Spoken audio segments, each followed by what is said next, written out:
What is going on, bros? Welcome back to the Tell Me Bro channel. Today, we're playing a little bit of Minecraft, and I'm reading your emails, and I'm going to try to give at least decent advice. Let's just get right into it. Let's do it. This first email reads, "Hey, trust me, bro.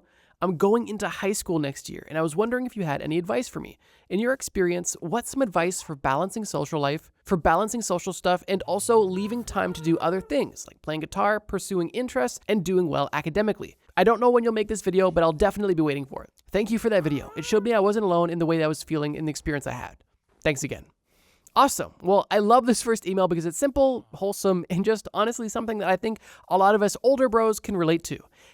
First and foremost, I'm glad that my video about, I'm assuming you're referring to the video I made about how being an outcast, made me a successful adult. So if you're referring to that video, yeah, I'm glad I made that video and I'm glad it resonated. As far as going into high school, the balance you're going to find is going to kind of be subjective, and it really depends on what your social life looks like and how much time your guitar requires or your academic requires, or your academic pursuits, that is. Going off of my personal experience, I believe I did a decent job of this, although there wasn't many temptations. This is what I mean, like going back to that video, if you haven't seen it, or I guess it doesn't matter. Like in my experience in high school, I didn't have a ton of parties begging for me to go. So for that reason, I wasn't the type of person where every Friday and every Saturday I was, dealing with FOMO of should I go out to that party or should I do what I want to do?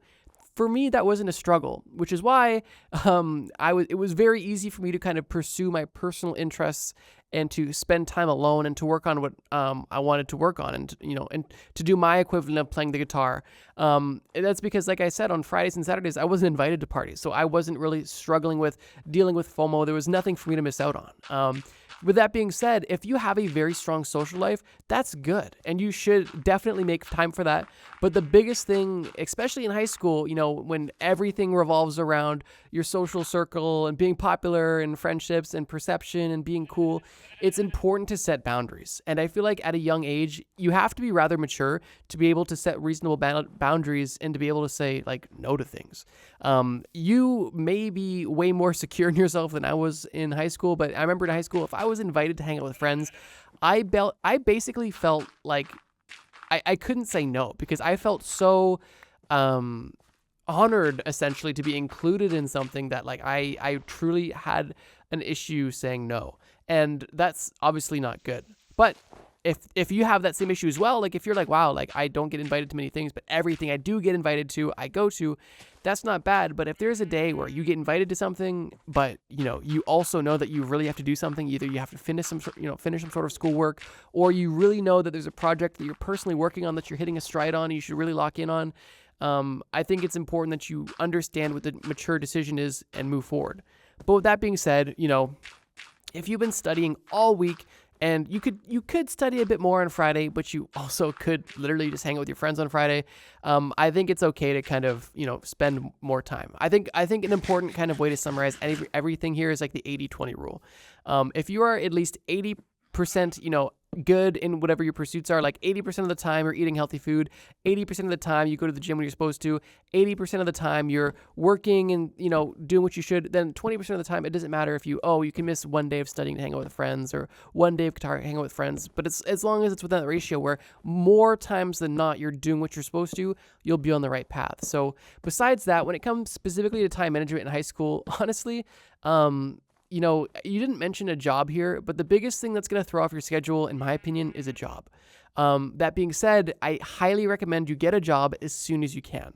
Having money in high school is important. Saving money, learning that responsibility, going out into the real world, in my opinion, is one of the most valuable lessons you can have. When I was young, when I was in high school, I believe 10th grade, 16 or 11th grade, I was working as soon as I could. I was working in restaurants for years and other places, and I was able to save up to get my first car at the age of 16. So I think I started working at 14, actually. And I got my first car at 16. I paid cash for it, cash I earned from my job. And like I said, like it wasn't too hard to balance everything, because outside of school and, work, all of my time was me time, except for some friend time, but friend time was maybe a couple days a month. So I had a lot of time to kind of pursue my own things. But that's my, I guess, short answer to this. Going into high school, have fun. Realize that high school does not matter nearly as much as you think it does. Like being in high school, oh my God, everything felt like the end of the world. But understand that these are formative years.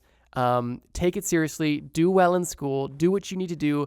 If you want like an order, in my opinion, depending on what your career trajectory looks like, I would say academics first, hobbies second, friends third, in my opinion. But truly, like if you, I guess, I'll take that back a step. If you think that like you want to do something entrepreneurial in life, then yes, school first, hobbies second, friends third, or even hobbies first, school second, friends third. That's kind of how I did it.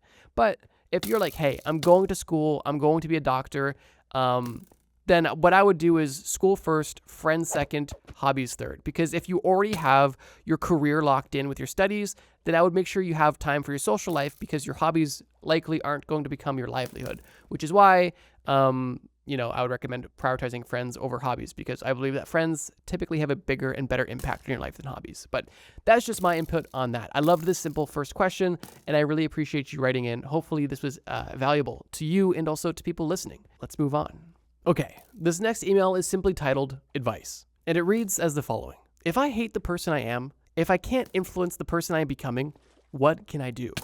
I'm not a good person by any means. I hurt the love of my life many times. I run out of motivations for the simplest tasks. It feels safer to isolate than try. I was recently diagnosed with borderline personality disorder, so that's fun. I constantly have nightmares about my insecurities and every mistake I make. My dreams have warped my perception of time so much that it feels like years have gone by, and I wake up feeling like a different person since when I fell asleep. I am honestly very tired and think about giving up every day. But then I watch your videos. I learn about the world and the facts replace the feelings of despair for a brief moment. I'm not telling you this to make you feel bad or sorry for me. I just want to get your perspective on things because I think you have a good head on your shoulders. So bro, do you have any advice? Man, I appreciate you writing in, and this is heavy. This is honestly really heavy, and I can honestly kind of relate to it a bit. I've definitely had some moments in my life where at the very least I can relate to the isolation. There's definitely been times where I've been stressed or anxious or definitely feeling the pressure of the world, and all I wanted to do was be alone and away from everything else, feeling like no one can help me, only I can help me, and sometimes you don't even feel like you can help yourself. You want to be left alone. So I can definitely relate to that. And I'm sure people listening can too. Going directly to your diagnosis, which I think is an important puzzle piece to the advice I'm about to give, being diagnosed, assuming by a medical professional that you have borderline personality disorder, I wouldn't take that lightly. I don't know really anything about that condition. Although with that being said, there are so many videos on YouTube from licensed people that actually can give proper advice on dealing with different conditions. And I've watched a good amount of videos from people that make videos about anxiety and overcoming anxiety, which is why I mentioned this. That being said, if you've been diagnosed, you've likely been exposed to doctors and potentially been offered therapy or something of those sorts. Probably along the lines of medication as well too. And I would recommend taking medical advice when it comes to this condition. I don't know how old you are. I don't know how long you've been going through life or experiencing these things, but if this is something that's, new to you, I would take it very seriously. I would take, this diagnosis seriously, and I would also take your actions seriously. What I would tell somebody who wasn't dealing with this condition, I would also tell you, but I just kind of wanted to, acknowledge that first so I didn't seem not sympathetic. But if you feel like you're a bad person and you could recognize that, in my opinion, there's something you can do about that. And although for some people it's easier than other people to do bad things, I believe that we all have the power to do good, or at the very least, not do wrong. Hurting the love of your life multiple times, in my opinion, is a choice. You've made the choice to hurt people, and even though it might have been very easy to make that choice, or you weren't really thinking, at some point you have to understand that your actions are still your responsibility. And running out of motivations for simple tasks is something that I think a lot of us can relate to, especially people with ADHD or anxiety or people that are just burnt out from work or whatever the case may be. So I get that. Here's the thing. You opened your email by saying, if I hate the person I am, if I can't influence the person I am, what do I do? And I want to start by saying, if you hate the person you are, that's where you're at. That's not good. That's not bad. That's where you're at. If you hate the person you are, then understand that that's a temporary state of being. The person you are now is not the person you were, and it's not the person you need to be in the future. And it's my belief that people truly can change. Although, depending on the person, it requires a great amount of effort. And the reason why most people don't change isn't because they can't, it's because they don't put in the effort. And I believe that that's advice that could probably ring true here. You ask a hypothetical question of, if I can't influence the person I am becoming, but I would really kind of push back against that and say that's likely more of a fallacy than a reality. I do believe that we can all influence the person that we are and the person that we are becoming. Although, like I mentioned, for different people, it may require different inputs. For some of us, that might just be a simple habit that can change everything. For some people, it may require therapy, educating yourself on how your unique mind works, and medication. That being said, even though the inputs may be different to make the change, I believe we are capable of that change. And my question to you is, what makes you think, my question to you would be, why do you hate yourself? And why do you believe that you can't influence this at all? It's, probably something you haven't asked yourself. And if you've already kind of given up, then truly there's no hope. But if you're willing to no longer give up on yourself and to choose yourself and to do better and to potentially accept the fact that you could love yourself and that you could stop hurting others and that you can do things, then perhaps there's an opportunity for you to change your life for the better. And that may very well be with the assistance of proper help, potentially medication, potentially better habits.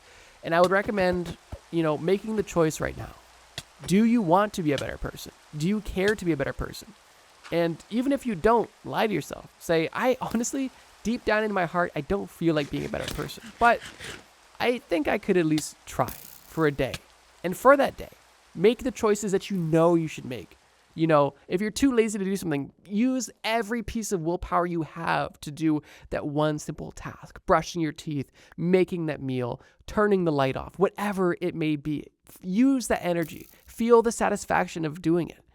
And understand that right now, if you lack motivations to do simple tasks, there's probably something going on there too, where you're overstimulating yourself, potentially scrolling on reels or doing things. And likely, if you're feeling these emotions, you're distracting yourself. You actually mentioned that my videos help you replace despair. And while I do feel good that my content can kind of provide solace to you, I think it's important that the emotions you're feeling you actually feel rather than hide from. Because in my experience, trying to numb yourself from your emotions is only a temporary solution that will allow your emotions to compound, and you will have to evade them eventually. And sometimes they will look for you before you look for them. In my experience, that comes out as panic attacks or something like that. So I would say the sooner you can face your emotions head on, and the sooner you can ask yourself these questions, the sooner you can actually begin to make a change. Because if you are this self-aware to say, I am hurting people, I am not doing right, I don't even like what I'm doing, then I think you have the opportunity to, do better. And it's all about you, man. Do you want to make that choice? Diagnoses are important, but I also don't want you to give up all of the sovereignty in your life to be, a victim of this condition. Your situation may be unique, but guess what? Everybody's situation is unique.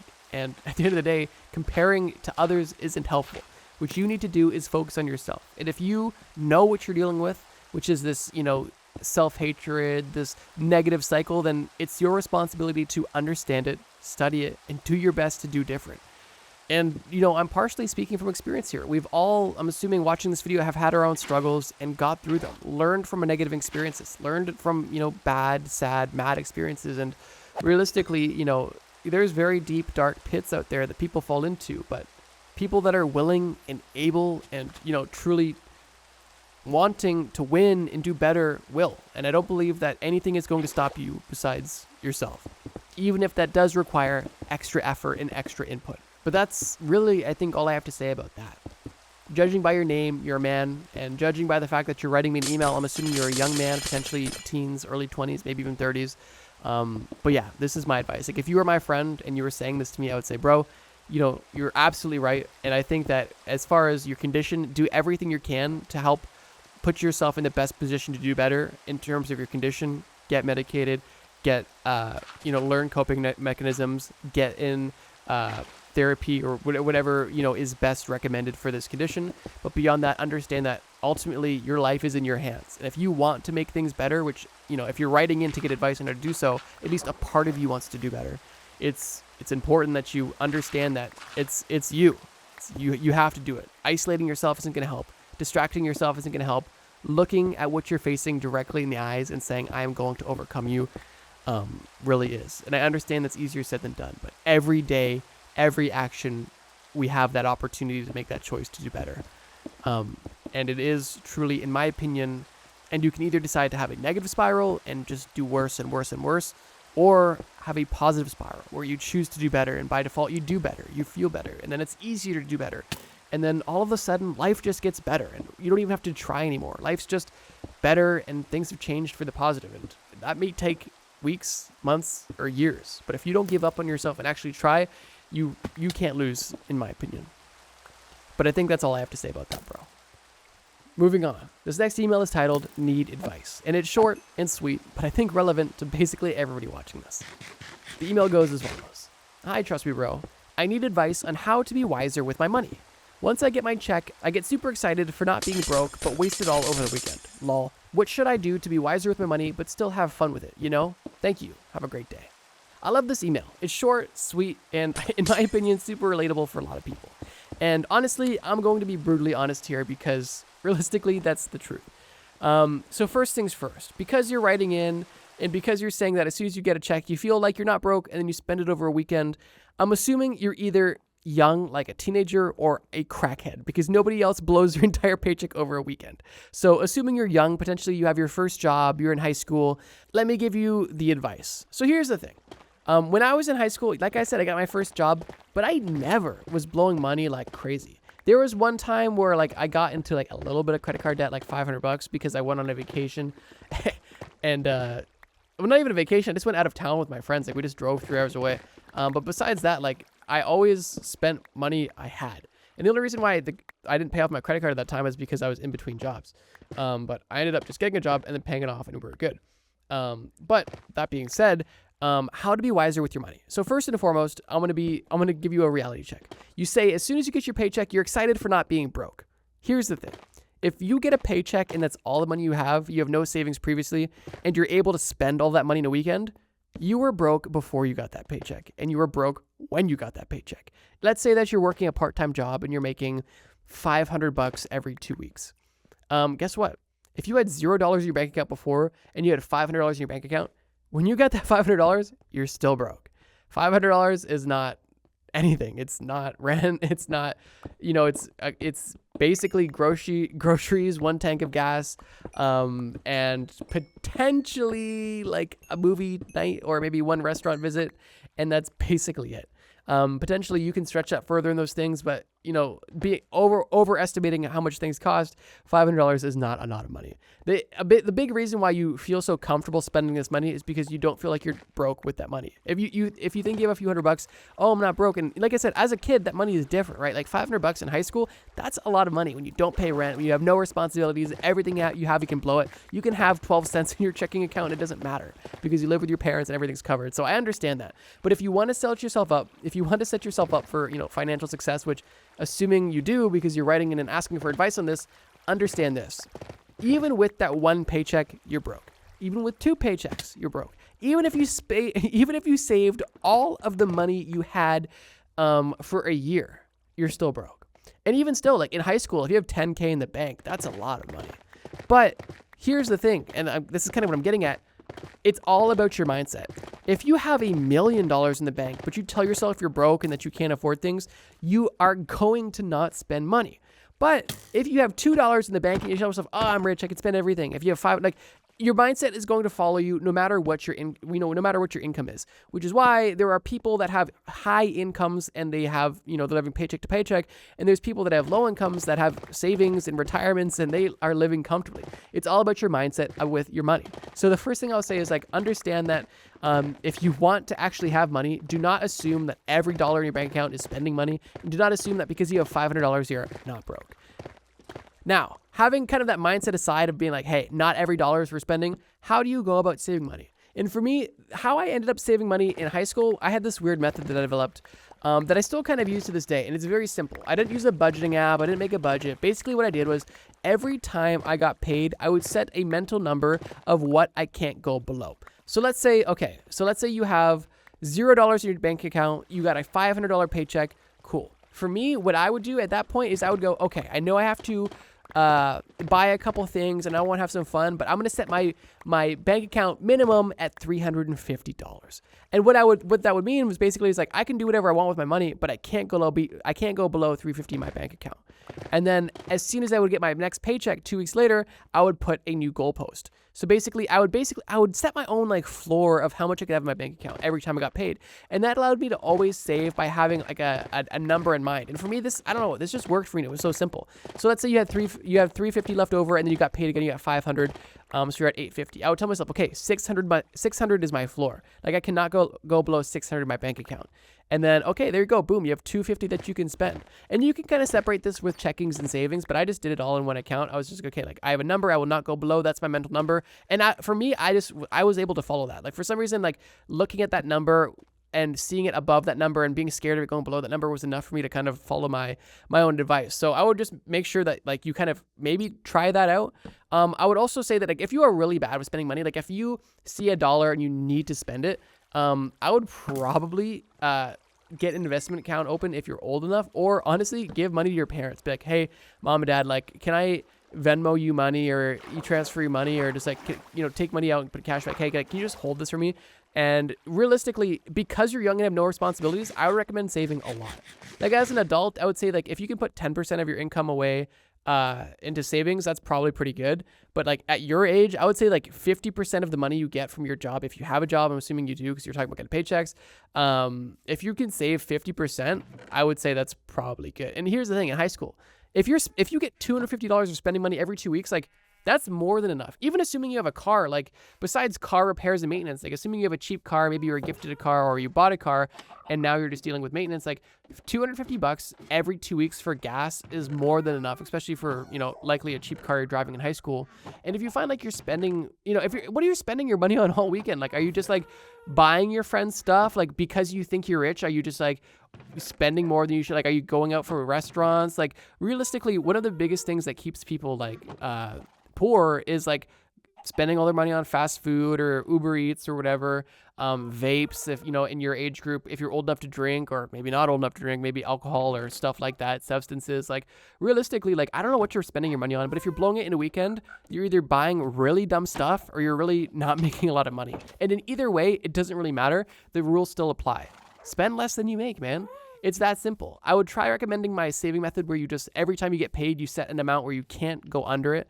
And I would also recommend develop the discipline to say no and not spend, but also make sure that you are having money, having your money be protected, whether that be literally putting it in your parents' bank account for them to hold you, assuming that they're reliable. Or if you can't give it to your parents, you can't trust that, then literally take cash out and just hide it somewhere.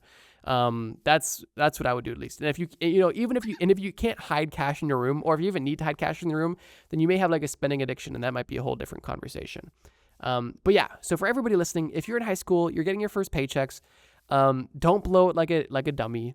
And if you find yourself doing that, and you find yourself like being encouraged to do that by your friends, understand that you're probably not in the right group of people. Because if your friends don't have jobs and they're asking you to buy them stuff, or they're saying, hey, you have a car, drive us around. Hey, let's drive around all night. Hey, let's go to McDonald's. And then, your paycheck disappears. Okay, you're cooked. Or even if your friends do have jobs, but they just have poor spending habits, understand that like, realistically, like unless you have very good boundaries, your friends are going to be a negative influence on you, because they're going to be like, oh, let's go to a concert, let's go out to eat. Like there are people like you right now, like you're saying, who just get a paycheck and they think that every dollar is spending money and they just want to blow it. They just like money burns a hole in their pocket. Obviously that's not helpful, not healthy in my opinion, and it's going to keep them broke probably for the rest of their life. So if you don't want to do that, start now. You seem young, so I appreciate you asking this. My advice on how to be wiser with money: understand that not all money is spending money. Understand that just because you have more than zero in your bank account, you're not broke, because you are. And I'm not saying you personally, I'm just talking about in general, because this is how I look at money. Like even right now, it's no secret that YouTubers can make a decent living. But even still, it's like I don't buy lavish things. I don't tell myself I'm rich. I literally actively throttle my spending, and I live well below my means, like really well below my means. Although it's so crazy to see people in the opposite position.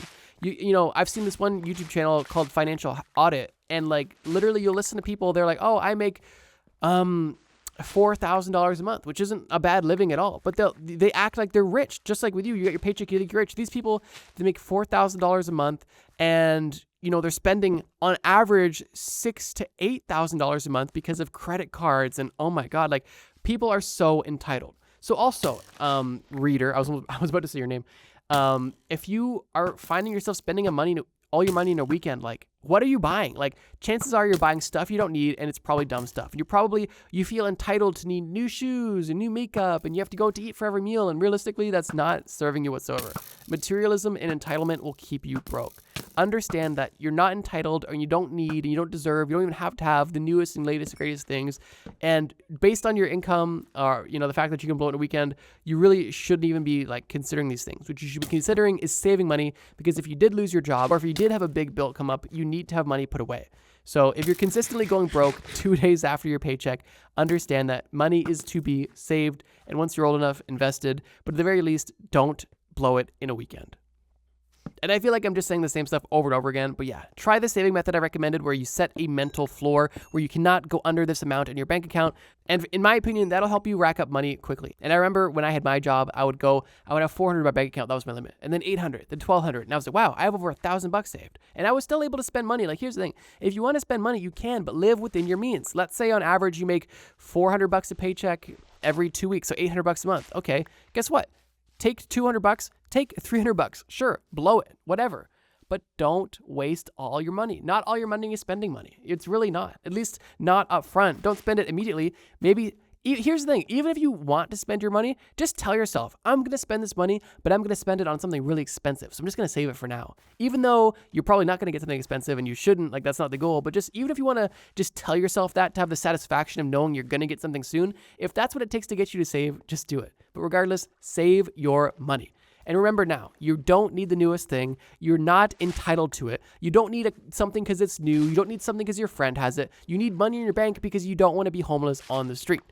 That's my advice. So yeah, getting a paycheck, it doesn't make you rich, and blowing all your money will keep you poor forever. That's just, I guess, my 2 cents. Hopefully that makes sense. And hopefully if you're a young person watching this, if you make X amount of dollars, spend half of that. And in high school, you can save a lot of money. You really don't need to spend money on anything. Anything you buy as a high schooler is basically like a waste of money. But unless you're like in a position where you have to be hyper independent, and in that case, you're kind of already forced to be responsible with money. But if you're a high schooler, your parents pay for your groceries and you're living at home, then you have no reason to spend a bunch of money. Save at least half of it. And guess what? You can actually start paying for college. You can use that money to pay for college. If you want to go to college, you can save up that money to get a car so you can have, freedom and independence. Like there's a lot of benefit of having money as a young person. And and also learning responsibility with money, because as an adult, if you are not responsible with money, your life will not be as cool or as exciting or as free as if you actually are able to save money as an adult and have that freedom. But I guess that's my 2 cents. Let's move on. This next email is just called Advice and goes as the following. Hey bro, I just want to start this off with a little bit about me. I'm a 14-year-old dude who loves to lift weights, loves making music, and I also love to play baseball. I want to be a famous musician/baseball player. That's besides the point. At school, I'm in a group of what you could call the jocks, and I don't feel like I have a lot of real friends. Most of them are surface level, and I guess they're cool with me and vice versa, but I also feel like my better friends are losing respect for me, and I don't really know why. I maybe have a few real friends that I could name off the top of my head. Any tips/advice? There was more to the email, but I kind of honestly want to just focus on this part of it because it at least is something I can give my 2 cents on. So if you're 14, you're likely just starting high school. And like I said in one of the videos I made in the past, high school is the time where every one of your relationships is surface level. It's fake. It can be over in a second. Your best friend can be your worst enemy literally overnight. Like literally, obviously when you're in it, you don't quite see it. You just think this is it. But looking back on it, you can see how, wow, basically everybody in high school is just like, it's interesting because high school is really one of the only times in your life besides like, I guess, elementary school or college where like you are surrounded by people that are on the same path, doing the same thing, that are the same age. Like there's nothing like that. Like in adult life, I guess besides your work, which I mean, obviously like this is my work. So I don't necessarily have experience. Like besides that, like as an adult, like you don't really have this place where you're flooded with people that are the exact same age, doing the exact same thing with the exact same goals and maybe not goals, but like at least the goal of getting educated. It's just a unique place. So for that reason, you're going to have a lot of relationships. You're going to know a lot of people, but also a lot of it's going to be surface level. And that's okay. I think in high school, you kind of need to understand the importance of differentiating the people in your life and understanding that there are some people that are acquaintances, and that's okay. Hey, I know this guy, we're friendly, we talk in the halls, maybe we hang out in a group setting, but I don't text him, I don't call him, we don't talk about life, I just know him, he's an acquaintance. Cool. Then you have friends, maybe people that you see one-on-one, you spend more time with, you can open up with a bit more. Okay, cool. And then you have best friends, people you've known for a long time, people you can talk to about anything, people you can call at any time and they'll be there for you. It's important to kind of segment the people in your life and act accordingly. The reason why I say that is because in high school, I think like a lot of people, they see somebody who's in reality an acquaintance as their best friend, and then, you know, wires get crossed, or they think they can trust them more than they can, or then they backstab them, or, you know, stuff like that. I think it's important to realize that, like, not everybody's your best friend. Not everybody has your, you know, best interest in mind. And also in high school, a lot of people are just dumb and irresponsible, and a lot of stuff could happen. And it's kind of in your best interest, in my opinion, in high school to be friendly, be sociable, but also be pretty reserved. And I think, you know, looking at this email, like if you think that some of your more surface level jock friends are losing respect for you, you've got a couple of real friends, but you've also got your hobbies, my recommendation would be the following. If you think that your surface level friends are losing respect for you, whatever. Okay. If they stop inviting you to stuff as much, if you stop talking to them stuff as much, let it happen. The worst thing you can do is try to force yourself back into that, or try to change yourself to try to, you know, fit into that mold. It's not going to work. They're going to reject you, and you're only going to, you know, make them dislike you even more. And they're only going to, you know, realistically, think you're weirder and expedite that process of that loss of respect. And here's the thing. It's very likely that you're misinterpreting this lack of respect for potentially something else, but that's besides the point. If you're able to kind of accept this distance, there's a very good chance, or at least it's more likely, that you either A, have the relationship fade and, well, that was just the natural, you know, progression of that relationship, or, you know, they potentially might miss you. They might be like, actually, dude, we haven't talked to blank in forever. Let's see what he's up to. You go to the party and it's just like old times. Like, realistically, like, relationships, they flow, and you have to be able to accept that. You can't be needy. You can't be demanding of someone's attention or time. You have to understand that, hey, the relationship that I have with this person is surface level. We're quaint, but guess what? If they don't want to make the time for me, I have no problem, you know, not making the time for them. It's okay, you know. And it's not always personal. Like, sometimes, specifically with one-on-one friends, like, people are busy. Sometimes they're more busy with something. They're dealing with a new relationship, home life, their own hobbies. Like, you know, some of the best friends you have, especially as you get older, like, you know, some of my best friends that were my best friends in high school are my best friends today, but I might only see them once a month, and we might only text a few times a month, but every time we text, every time we call, every time we hang out, it's just like old times. We know we've got each other if we need each other, but we also understand that we're on our own paths, and, you know, we're developing our lives. And it's kind of like that in high school too. So understand that. Now, going to your point of wanting to be a musician, baseball player, famous one that is, here's the thing. The fact you have two real friends is all you need. Realistically, you only need a couple real friends. Beyond that, you're getting into the realm of, you know, calling acquaintances good friends, and there's a lot of risk with that. So if you know, as you said, you have real friends, good. Maintain those relationships. Make time for those people. Call those people. Text those people. Ask them how they're doing. Make sure they know that you care and that you value their relationship. You know, if you have friends where you're like, oh, this guy didn't text me. Why didn't he text me? He doesn't like me anymore. He doesn't respect me. Maybe, have you texted him? Maybe they're not texting you because you haven't texted them. Like, make sure that you're putting effort into relationships and efforts, you know, into relationships that matter. That's really important. And, you know, as you get older, you kind of realize that, like, in high school, you see people all the time, like, the relationships are there by default, whether you want them to be or not. But when you're an adult, it's like you have to actually put in effort to maintain a relationship. When you have a job, when your friend has a job, and maybe you're in a different city or you're doing different things, it's like, if you guys don't make the time to call or hang out and do stuff, you're not going to see each other. And that relationship will naturally decline, potentially, unless you're obviously super close friends who understand each other at a very deep level. So my advice to you is, if you find yourself not very satisfied with your surface level friendships, but you do find yourself satisfied with your actual, I suppose, real friends, this is what I would say. Allow whatever's going to happen with your surface level friends. If they stop inviting you to stuff, if the vibe just isn't right, focus on your real friends. Spend time with your real friends. Spend as much time as you can with them, at least during your social time. And the time that you're not with your real friends, focus on your passions. Music is a time-consuming pursuit, and baseball consumes a lot of energy. Both of those things are fine. It's okay to spend your time and it's okay to spend your energy, especially if it's on something you're passionate about. But understand that, you have to make time for it. So let's say that you're trying to spend too much time trying to maintain your relationship with your jock friends and you feel like they don't like you as much anymore, but you're really trying to be friends with them. Understand that that's wasted energy and you're better off following your passions and just hanging out with your real friends, maybe on weekends. And instead of hanging out with your jock friends on weeknights, dude, you're locked in on baseball 2 nights a week, and every other night you're working on music by yourself, just having fun. And weekends, you and the real homies are catching up and it's a blast. That's what I would recommend. Kind of going back to the first question of, managing time in high school, focus on what really matters. And I'll tell you right now, in high school, a lot of stuff that you're doing now is not going to matter later. A lot of the stuff you're learning in high school, it's not going to apply later in life. A lot of the people you talk to and hang out with now, you're literally never going to talk to once you leave the high school door at the end of 12th grade. Which is why in high school, I believe you should focus on 2 things. A, your passions, which you really want to do in this life, whether it be a hobby, a potential career opportunity, a sport, a musical pursuit, whatever it may be, hone in on that, learn that, focus on that. Because realistically, if you want to have a satisfying career in life, you kind of have to know what you want to do. And there's a lot of adults, in their teens, 20s, 30s, who still don't know what they want to do. And they work jobs and they're going through the motions, but they haven't found themselves yet. And there's nothing wrong with that. But I do believe that it's important that you put effort into finding out what you want to do and what you're passionate about. And the fact that you're already 14 years old and you love lifting weights, you love music, you love baseball, that's awesome. That is amazing.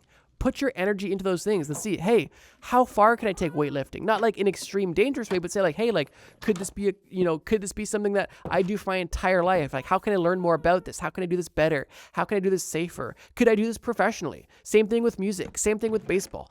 Understand that learn as much as you can about these things. Really get good, because if you want to do any of these things professionally or take them to the next level, it requires a lot of effort and a lot of education. And those things take time. So if you find yourself spending too much time with friends that you're just not close with anymore, it's okay. Let that relationship fade if it's going to fade, or only see them sometimes, and the other times focus on what you're doing. If you're 14 now, you can build a great physique, have a great foundation for your future, and realistically change your life by locking in on your hobbies. So yeah, that's what I would just recommend to you, bro.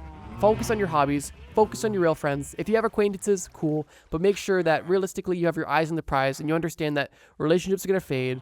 The knowledge you learn in high school is going to fade, but the stuff you start working on now is going to set you up for your future. And even if right now you're locking in on baseball and baseball doesn't become your future, what you do now could lead you to what your next thing is. And that kind of sounds confusing, but let's say right now you lock in on baseball and maybe you're starting to fall out of love of baseball, but because you've been playing baseball for so long, you've met people that are playing, you met the coach of the team, and the coach of the team actually is super involved in golf. And you're like, I've never tried golf. Maybe you get into a different sport, or maybe you get into, maybe the person who coaches your baseball team, his brother owns a car dealership, and you're like, oh wait, I'm looking for a job, and he gets you a job at the car dealership, and then you become that. Because I'm a bit older now, I'm 25 now, and obviously I'm still young to my older viewers watching. When you look back at your life, you kind of notice how things happen and things, dots kind of connect. And you'll be surprised how many things kind of line up for you in your favor when you put yourself out there in life. So just understand that if right now you're passionate about weightlifting, music, and baseball, my advice, go all in on these things and see what life brings you. If you're passionate, if you try your best, things will happen, good things. And guess what? If you're playing baseball, if you're making music, you will find people on your path that are passionate about those things. And not only will you have, surface level friends that you don't even have friendships anymore, you'll meet people with similar interests and you'll be able to learn with each other and develop strong relationships because you guys have a core interest that you guys share. But yeah, that's just my 2 cents. I guess the kind of theme of this video was just high school advice, but honestly, I don't mind. I kind of expected that. Obviously, I didn't expect too many of my older viewers to write in asking me for advice, especially if they knew I was younger than them. So that's totally fine. But hopefully to the younger people who wrote in and who are watching this, and potentially even older people as well too, hopefully you gained value from this. As far as the Minecraft you saw in the background, I'm just kind of hanging out. I have I recorded some of the gameplay beforehand and some of the after it. So I'm actually going to play Minecraft now to get the gameplay. So I don't even know what's on the screen right now. Maybe something funny. But yeah, thank you guys so much for watching this episode of Tell Me Bro. If you guys want to write in the description, there is an email. It's tellmebroadvice@gmail.com.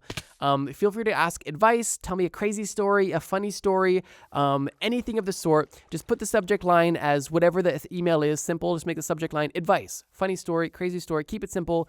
Don't spam the email. Don't send me AI slop. Just be real. This is a place just to be real. And yeah, maybe I'll read your email. So thank you guys for watching. Hopefully you enjoyed. And yeah, I'll see you guys when I see you.